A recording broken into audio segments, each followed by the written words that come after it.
conceito, né, em relação à residência, porque é uma palavra que eu quis usar, mas não pensando a lógica da residência, mas a questão das restrições.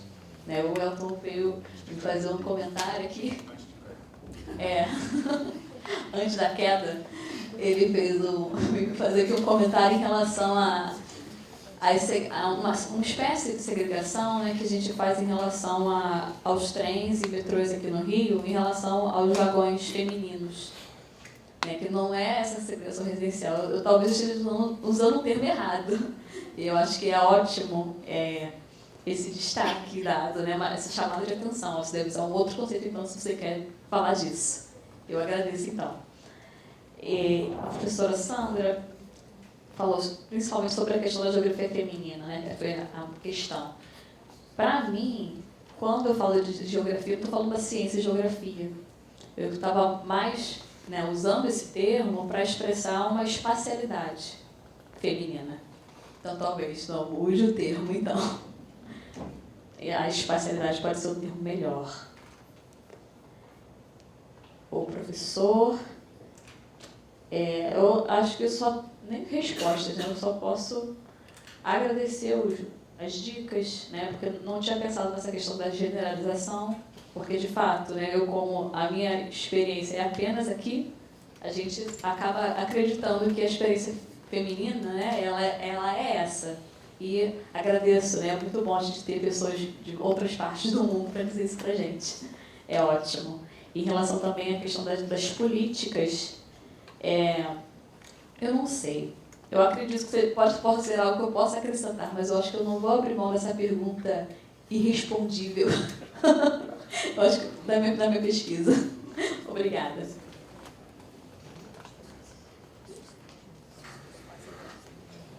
Então, gostaria de agradecer a vocês pela mesa. Obrigada.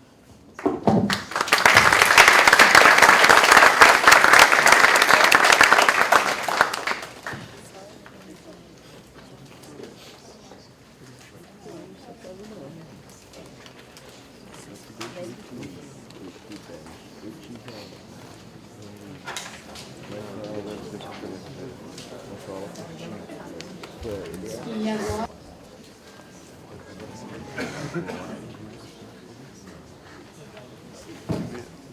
resolver totalmente respeitável, tá ligado? Essa corona tá isso. Bom dia a todos. É uma grande satisfação recebê-los na PUC para esse terceiro simpósio internacional Metropolização do Espaço, Gestão Territorial e Relações Urbano-Rurais. Em nome do reitor da Universidade, dou boas-vindas a todos os alunos, professores, aos nossos visitantes, colegas de outras universidades que vêm participar desse evento e certamente trazer uma enorme contribuição. Eu gostaria de aproveitar a ocasião para agradecer especialmente aqueles que vieram de longe, os professores que vieram de outros países, contribuir conosco neste evento. Muito obrigado a todos por participar e consolidar esse simpósio internacional na sua terceira edição. Isso ele é muito importante, nos ajuda a consolidar as atividades de pesquisa e pós-graduação no Departamento de Geografia, que é recente, é novo, tem uns 15 anos, mas isso em termos de pesquisa e pós-graduação é muito jovem. Mas o departamento tem feito um grande trabalho, muito efetivo, e tem trazido grande satisfação à universidade pelo desenvolvimento do grupo.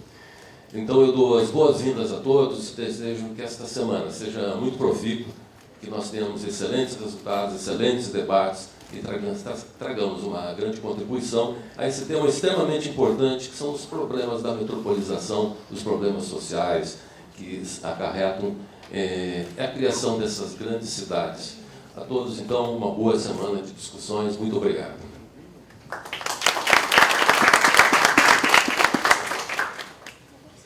Bom, também bom dia a todos. Eu queria aproveitar, não é, como decano do centro, primeiro lembrar que esse é o terceiro, não é, semestre, que são sempre realizados na PUC do Rio, Isso, para nós, da universidade, do Centro de Ciências Sociais, é uma enorme satisfação.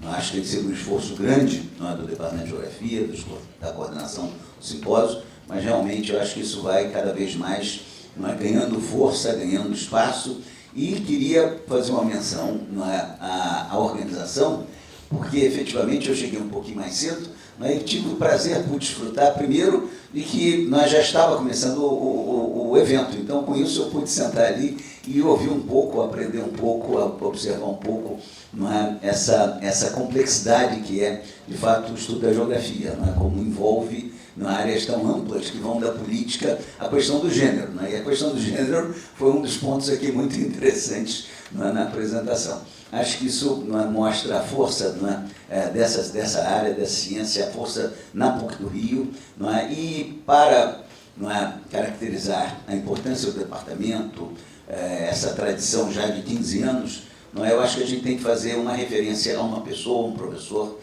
que é também um dos coordenadores dessa mesa, que é o professor João Rua. Eu acho que o professor João Rua, na PUC do Rio, na geografia, representa o departamento de forma muito bem, claro que o professor Álvaro, todos que estão participando são muito importantes, mas eu acho que o professor João Rua, pela sua luta, pela sua presença, pela sua participação ativa, merece de todos nós uma homenagem especial nesse encontro, por ele ter sido, de fato, sempre a presença da geografia na PUC Rio de Janeiro, e mais, a presença da geografia no Rio de Janeiro. Então, professor João Rua, eu gostaria que essa fosse uma homenagem da universidade, do centro, à sua presença aqui. Bom, então, também desejar um excelente trabalho nessa semana, dizer que a gente, de fato, fica muito feliz e breve, daqui a 2 anos, estaremos aqui no 4º semestre.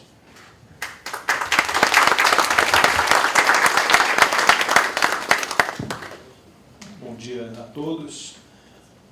Eu sou o coordenador central de pós-graduação. Gostaria de dar as boas-vindas, em primeiro lugar, especiais boas-vindas aos professores, pesquisadores estrangeiros, aqueles que vieram também de outros estados, contribuir, engrandecer esse evento. Especiais saudações aqui ao meu amigo, professor João Rua, todos os alunos, professores do Departamento de Geografia da PUC. É uma grande satisfação estar aqui participando dessa abertura desse evento tão importante, que aborda temas tão fundamentais e, na realidade brasileira, tão urgentes. Eu tenho certeza que vamos ter uma semana bastante produtiva de debates, apresentações. Gostaria, então, de, em nome da coordenação central da universidade, estar disponível a todos vocês ao longo dessa semana, por qualquer eventualidade, qualquer informação. É fácil me encontrar lá na vice-reitoria acadêmica.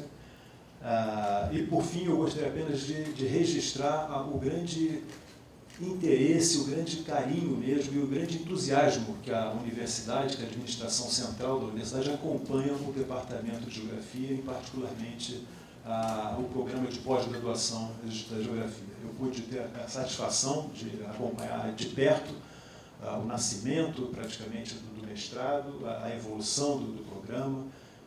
Agora estamos entrando no doutorado.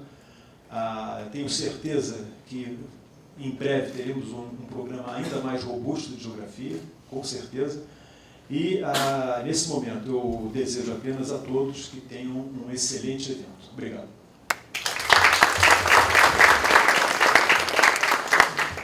Bom dia a todos. Eu queria saudar a todos e a todas, especialmente os nossos visitantes de fora, de outras universidades, de outros países, e uma especial homenagem aos professores Álvaro, Regina e João, para essa difícil organização desse evento, que já vai pelo 3º. O nosso departamento, outro dia, eu levei um susto quando eu vi que tínhamos um programa de doutorado que começou ontem, já tem 30 alunos, quer dizer, a coisa é num crescimento assim, talvez maior do que nós podemos dar conta. E uma coisa interessante é justamente esse momento que está vivendo agora, desse 3º simpósio, e que traz um pouco a coisa das dimensões, das possibilidades da geografia, dentro desse quadro de interdisciplinaridade, e que é uma coisa interessante a gente pensar no departamento a gente não vive mais uma doença infantil, mas sim uma crise de crescimento, que é justamente comportar tantas perspectivas diferentes. Professor, o nosso decano agora estava falando, né, da complexidade das temáticas que são abarcadas aqui, né? E a gente pensar, então, que a gente tem várias realidades entre a geografia humana e a física, e muitas vezes a física nada mais é, tomando uma palavra de Milton Santos, do que uma rugosidade no espaço da humana e vice-versa. Então nós temos esse grande desafio pela frente, que é o desafio da interdisciplinaridade, esse desafio da nossa flexibilização, e que hoje a gente vive de perto nesse departamento, essa crise de crescimento, mas que é uma crise que realmente agrega valor, e uma das provas disso é a gente estar conseguindo levar à frente esse terceiro CIMEGER, e que eu espero que seja uma ocasião importante, uma semana dura de trabalho, mas que com certeza vai trazer muitos avanços para todos. Muito obrigado.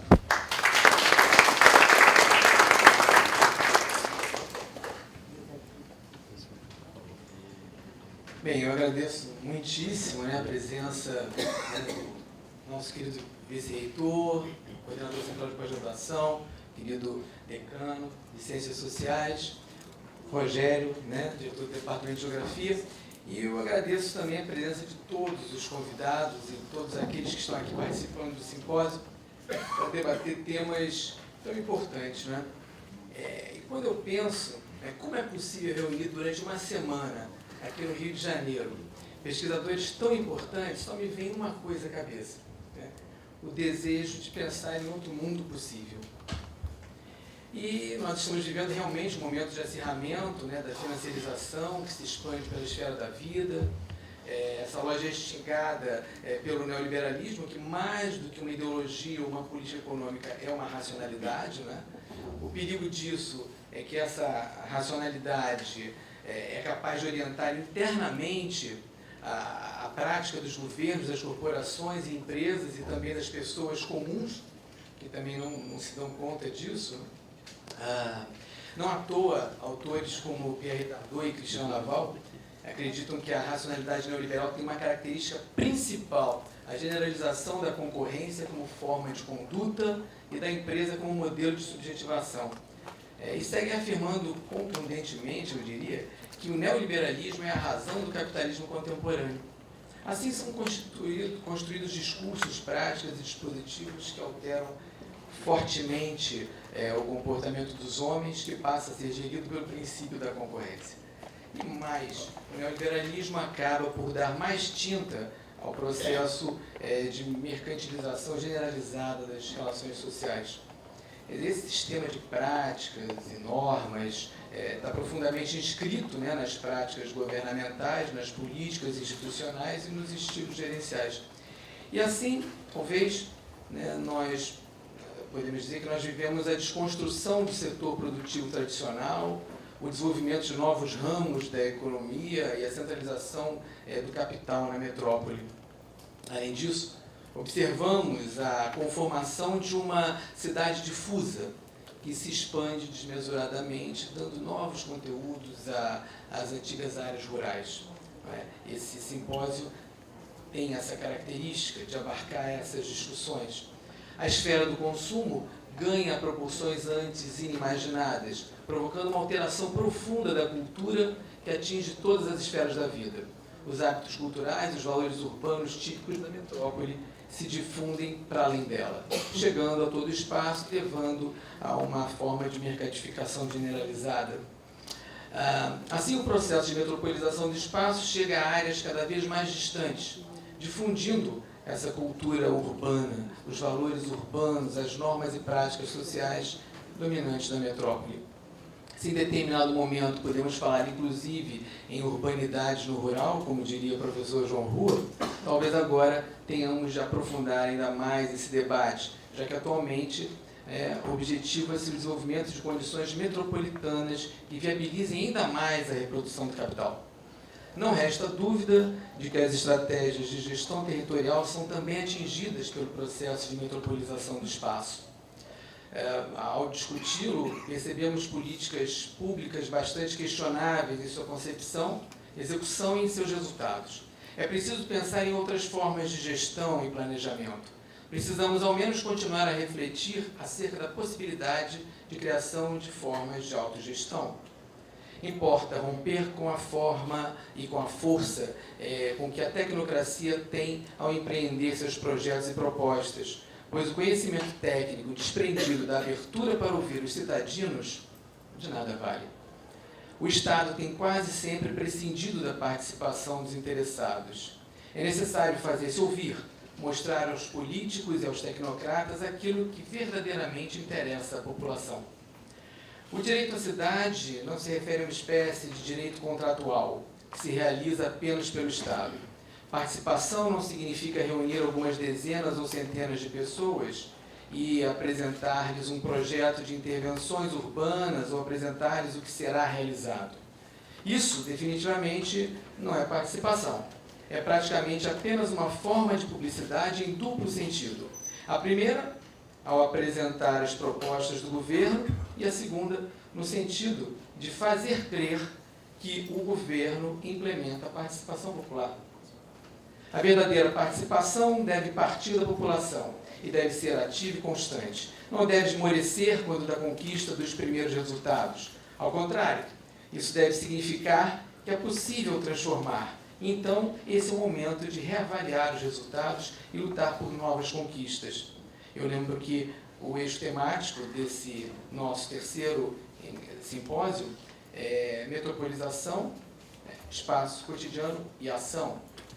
Isso nos faz lembrar do que escreveu na década de 60 Paul Baran, e ele dizia, como economista, eu estou citando, como economista, eu poderia demonstrar o efeito positivo que a escolarização universal das crianças e a possibilidade de que todos pudessem optar por estudos superiores teriam no crescimento e no bem-estar do país. Mas rejeito essa explicação. O acesso de todos à educação é um direito humano básico, não precisa de argumentos econômicos. E eu diria agora também que talvez nós possamos dizer o mesmo acerca do direito à cidade. É preciso partir dessa percepção, pois temos observado a aceitação passiva por boa parte da sociedade do discurso e conteúdo da modernização.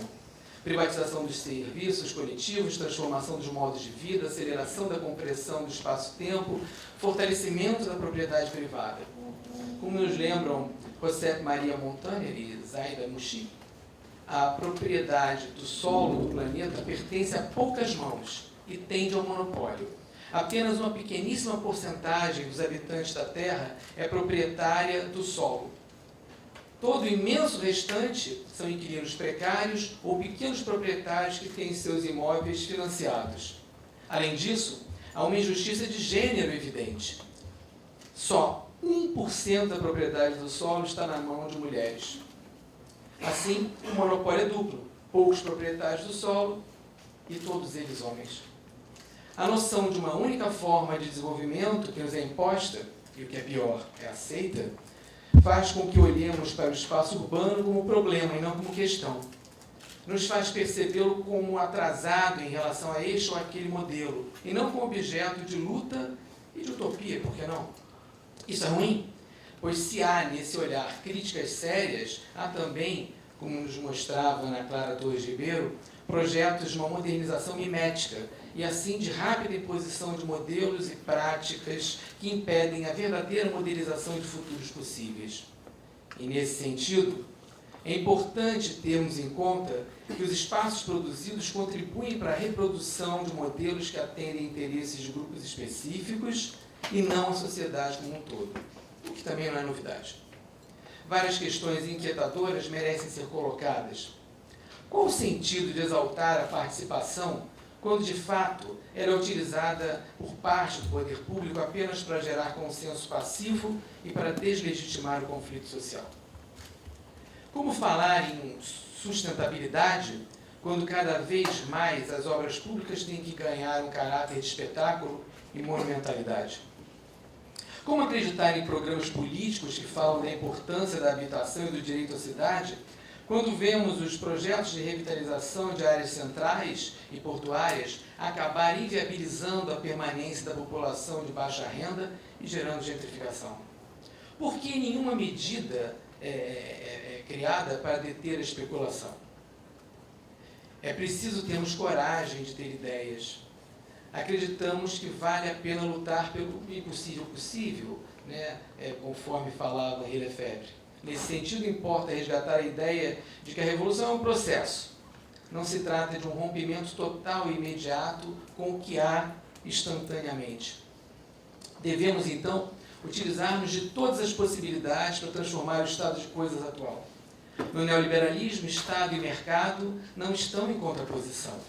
E, nesse sentido, quanto ao Estado, é uma peça-chave que, sob certa forma, precisa ser combatido. O que se construiu até então não se encontra fora do âmbito da sociedade capitalista. Então não houve rompimento com o Estado. Mas devemos lembrar que Marx falava em processo e que isso se daria através do desvanecimento do Estado. Isso nos obriga a lidar com o fato de que as questões teóricas se mostram, inclusive, como problemas práticos. Nos vemos na defesa da autogestão e, consequentemente, da redução da importância do Estado. Só que nós vivemos em um país em que a desigualdade social ainda é altíssima e onde o Estado deveria ter um papel muito importante.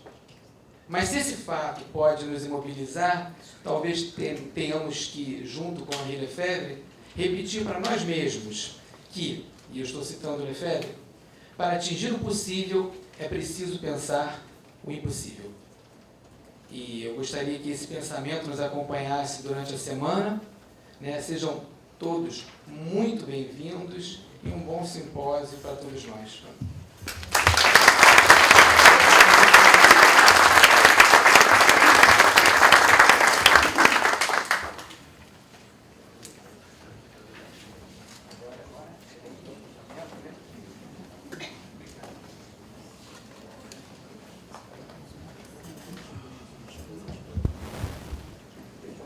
Bem-vindo, Horácio. Ele tem uma cirurgia agendada para terça-feira, né? E os médicos, ele quis postergar isso, foram várias conversas por Skype, ele tentando arrumar todos os jeitos, né, para postergar a cirurgia, mas os médicos não deixavam ele viajar se ele não fizesse a cirurgia. E aí, para ele fazer a cirurgia, por conta da questão do coração, ele teve que fazer vários exames, aí refez vários exames, e isso foi empurrando a cirurgia para cada vez mais próximo, e os médicos diziam que ele tinha, por conta do coração, ele teria que ficar pelo menos 30 dias sem se ausentar, né, uma viagem longa, eles não queriam que ele saísse. E Horácio ficou assim muito emocionado quando ele falava comigo sobre a importância que teria essa vinda dele aqui. Não só por ser um simpósio, mas por encontrar os amigos, que ele diz que é tão importante encontrar as pessoas, né? E seria muito bom porque ele não vem aqui para o Rio de Janeiro há muitos anos, né? Então ele disse que seria bacana, importante, ele infelizmente não pôde estar aqui. Bom, como vocês conhecem Horácio Capel, ele me mandou um monte de recomendações, mandou a conferência escrita, me deu 4 opções de leitura, não é? Olha, opção 1, não sei quanto tempo, se lê, detalhe, assim, se a leitura for pausada, isso vai levar em torno de 12 a 14 minutos. Se a leitura for, não sei o quê. Então, a segunda hipótese, os itens 1, 2 e 3. Mas aí, então aquilo era muito engraçado, né? Porque ele é assim, controlando tudo, né? Daquele jeito dele. E aí eu acabei fazendo, só de pirraça, eu fiz uma 5ª opção. Eu selecionei uma coisa diferente, né? E muito... vai ser muito importante, vai ser feita a conferência, né? E ela vai ser lida pelo Oriol Nelô, né? Que é uma pessoa muito querida e que ninguém melhor do que ele para fazer essa leitura, afinal de contas, né? Ele vai ler em espanhol, né? Então... eu queria pedir desculpas, né, pela ausência do Horácio. Nós tentamos avisar a todos, né, a gente disponibilizou no site, Horácio mandou uma carta, e, enfim, quem sabe outras oportunidades, né, a gente terá.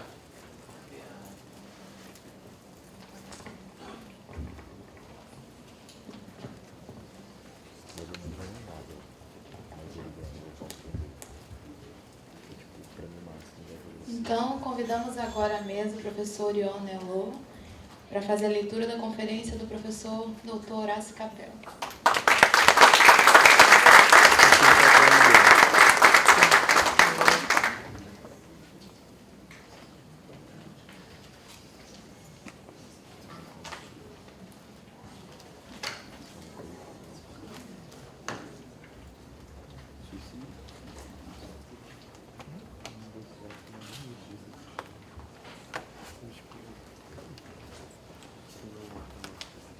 Buenos días.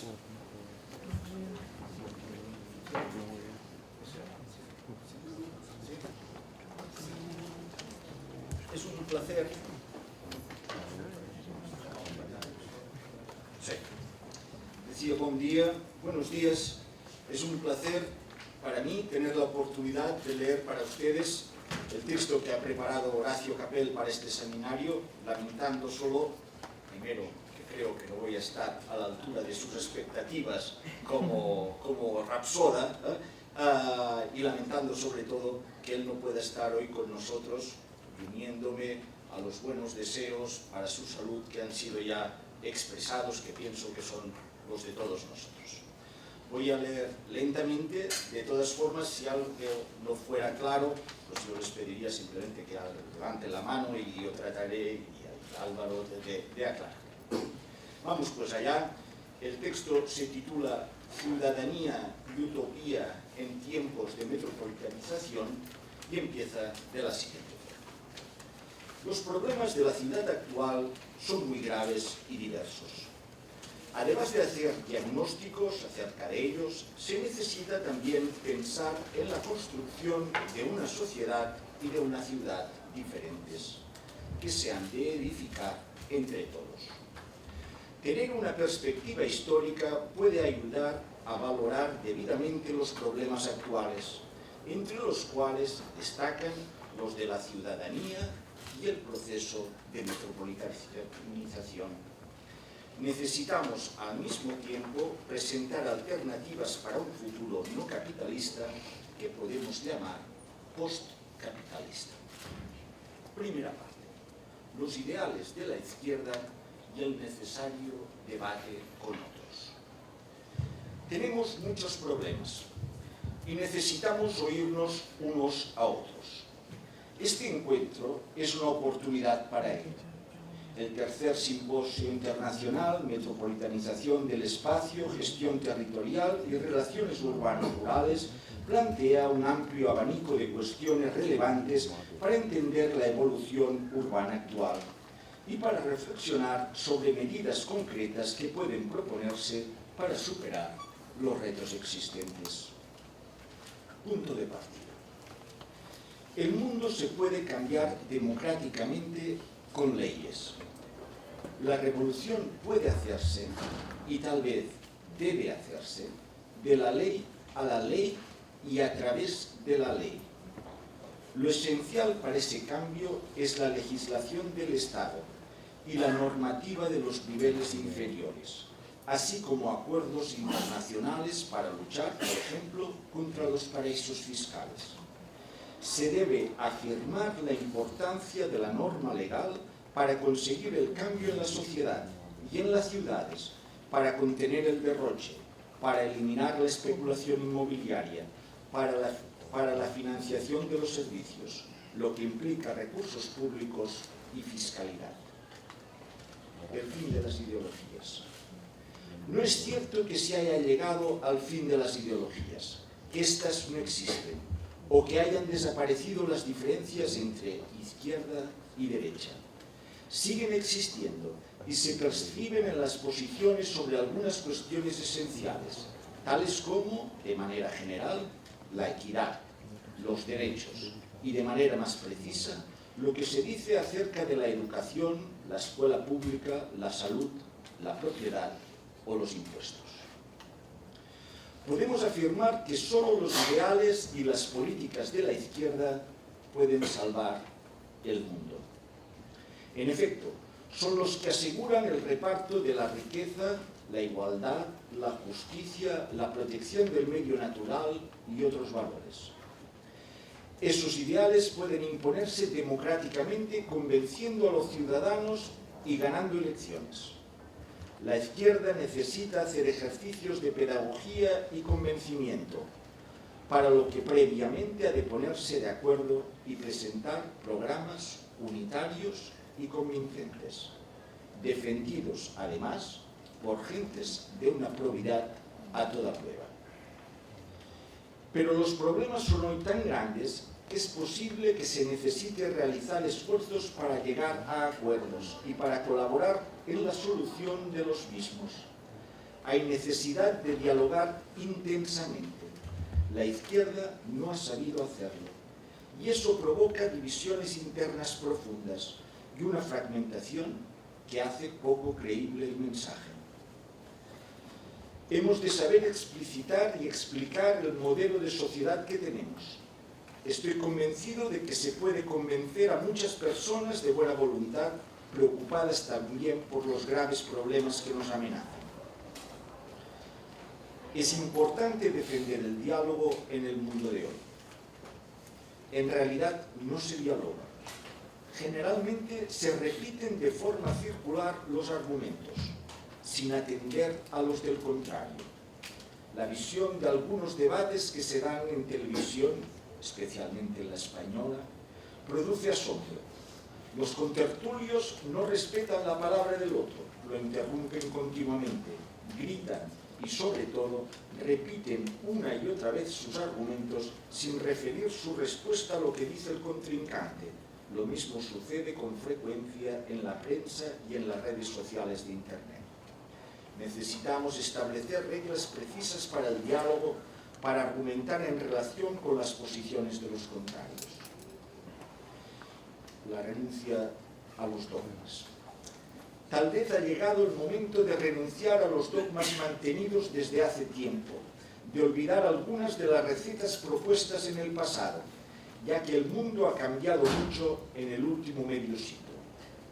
De declararnos confusos cuando lo estemos, de ser humildes. Debemos reflexionar, plantear preguntas nuevas y dialogar mucho con los que piensan como nosotros y con los que disienten de nuestras ideas. Se ha de dialogar con todos, incluso con los que piensan de manera distinta y están dispuestos a hablar.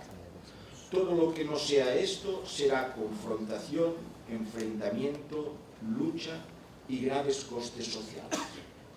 Sería bueno, para empezar, que tanto la izquierda como la derecha reconocieran y asumieran que han cometido errores y realicen la autocrítica de sus actuaciones y de las creencias dogmáticas que mantienen, a veces acríticamente y desde hace demasiado tiempo. Segunda parte, la necesidad de la perspectiva histórica. Además de marcos teóricos amplios que den cuenta de los cambios en los fenómenos sociales y en las ciudades, necesitamos de estudios históricos comparativos para valorar la solidez de lo que se afirma en la descripción de la situación actual.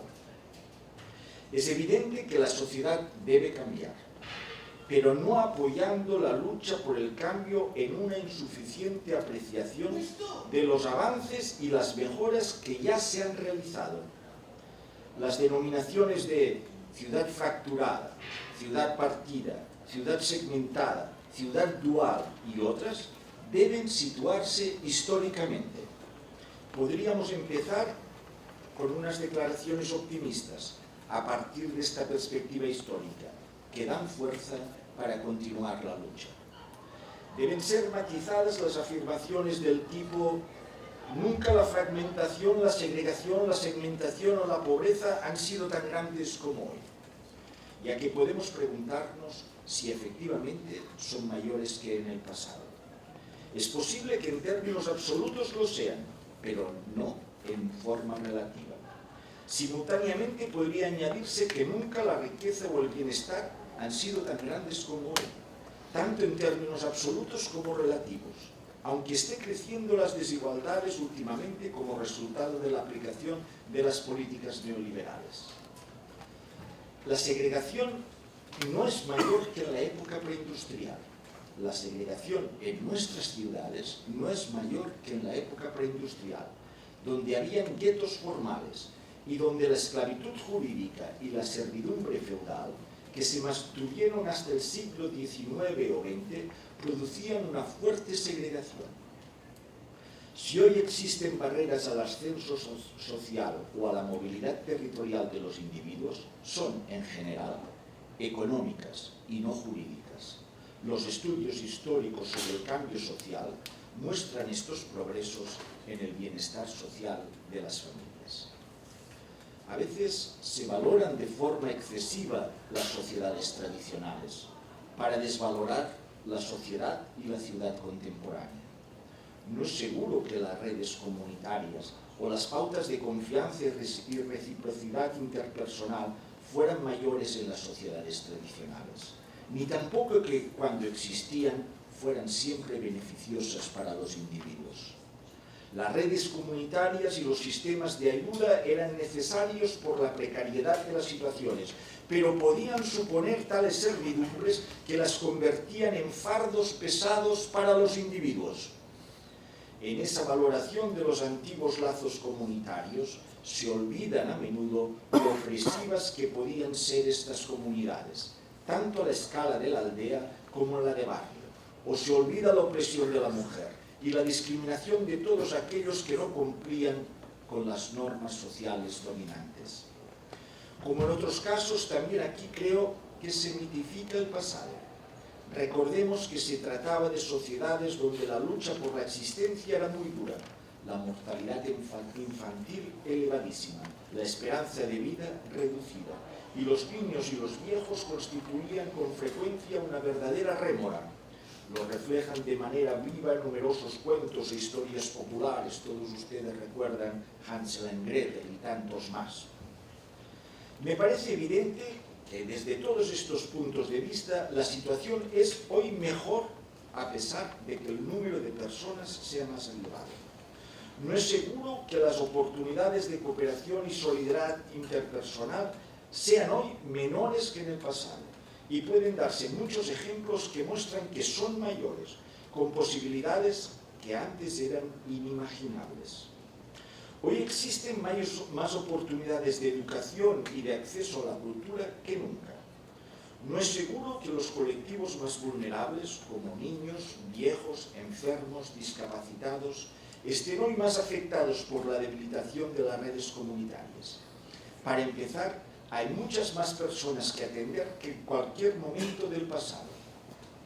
Y existen en muchos países sistemas de seguridad social, al mismo tiempo que hay numerosas instituciones y grupos sociales que ejercen la solidaridad y la ayuda, lo que no implica que no sea preciso poner en marcha nuevos mecanismos institucionales para atenderlos. Las descripciones de las áreas metropolitanas muestran el aumento de los servicios, la mayor accesibilidad de la población a ellos, las facilidades para la movilidad. Es cierto que la vivienda y muchos servicios siguen faltando en las ciudades, lo que no extraña por el fuerte crecimiento de estas, ya que la población urbana del mundo ha aumentado desde apenas 1990 en 1.700 millones de personas. Si la población que vive en slums es todavía muy elevada, en torno de 1.000 millones, esto significa que se han construido viviendas para 700 millones, lo que representa muchos millones de viviendas que se unen a otros centenares de millones construidas desde principios del siglo XX, cuando el total de la población mundial era apenas de 1.650 millones de personas. Ha habido gran inversión en capital fijo por parte del Estado y de la iniciativa privada y son hoy mayores que en el pasado las carreteras, las autopistas, los ferrocarriles, los aeropuertos, los puertos, las redes técnicas y otros equipamientos. A pesar de las críticas que justificadamente recibe, debe reconocerse, pues, que el capitalismo ha producido inmensas riquezas e innovaciones, una parte de las cuales han permitido mejorar la situación de la población, no solo de las clases altas y medias, sino también de una parte de las populares. A ello se debe unir que lo urbano es un factor de crecimiento económico y social, como ha sido reconocido una y otra vez. En el último informe de Naciones Unidas, Hábitat 2016, que acaba de celebrar su encuentro en Quito en los últimos días, se reitera que las ciudades concentran la mayor riqueza. El 80% del Producto Bruto Mundial es generado en las ciudades y se dan datos abundantes sobre la forma como en los medios urbanos disminuye la pobreza. Hay numerosos rasgos positivos que hacen la vida más fácil a la población y que muestran la elevación de los niveles de rentas. Eso, debe reconocerse, se ha producido como resultado de la inversión pública y privada. Y hay que añadir, como resultado de las luchas de muchas personas de las clases populares y de representantes significados de otras, que han tenido una gran conciencia crítica y reivindicativa. A continuación de estas constataciones, y sin menoscabo de ellos, hay que introducir otras, que se apoyan a sí mismo en la perspectiva histórica. En la mayor parte de las áreas urbanas, al mismo tiempo, se mantienen muy fuertes y a veces aumentan la diferenciación social y la segregación, como muchos estudios, los presentados a este Congreso de Río, han documentado suficientemente. Y es mayor que nunca la posibilidad de dominación social a través de la tecnología. Pero de manera más general podemos afirmar algo que nos lleva a una fuerte y apremiante preocupación. Nunca como hoy han sido tan graves los problemas de la humanidad y del planeta Tierra, en buena parte producidos por la urbanización y el desarrollo capitalista. Incluso puede añadirse que estamos al borde de una catástrofe.